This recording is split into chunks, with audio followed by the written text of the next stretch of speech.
Hi, friends!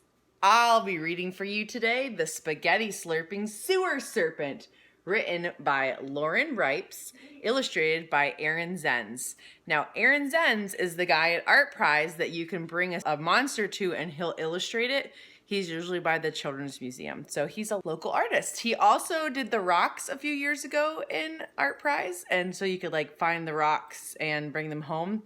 So same guy illustrated this book, which is why we have it.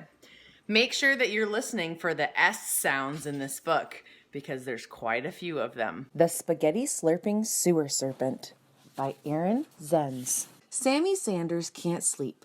He is 77% sure that a spaghetti-slurping serpent lives in his sewer. After supper, when Mom scraped spaghetti into the sink, Sammy heard strange slurping sounds. Slurp, slurp, slurp. The next day, Sammy sees spaghetti strands scattered across his street and a slimy sauce surrounding the sewer. "There's no such thing as a sewer serpent," says his friend Scott Sullivan. "Sammy Sanders is a scaredy cat," snickered Steve Strauss. Sammy decides he had to see this serpent for himself, so he and his sister Sally set out as spaghetti-slurping sewer serpent spies. Sally spots a suspiciously slimy splatter. Sammy is certain this is the same sauce he'd seen before. Suddenly, Sally's sneakers skid on the sauce, and she stumbles into the sewer. She squeals as she slides out of sight. Sammy shivers as he strains to see his sister. Scary thoughts swim in his head. What if the sewer serpent spots Sally snooping? What if Scott Sullivan and Steve Strauss see him sitting there sniveling? Sammy has to snap out of it. He must save Sally. He shuts his eyes and shoves his arm into the sewer.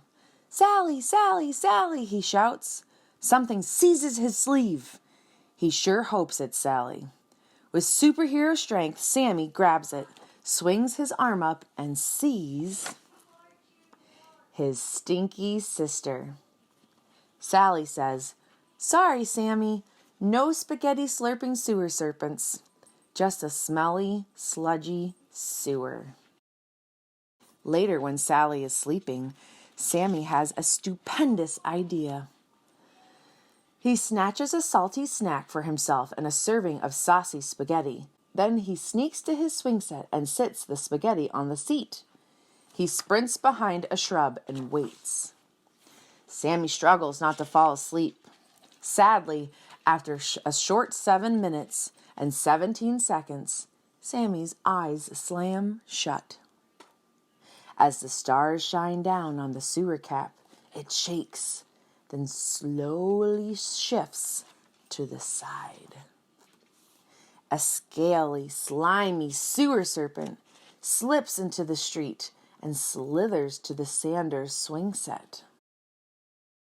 This sewer serpent slithers up to the scrumptious spaghetti and slurps it from a spork while swinging on the Sanders' squeaky swing. Squeak, squeak, squeak.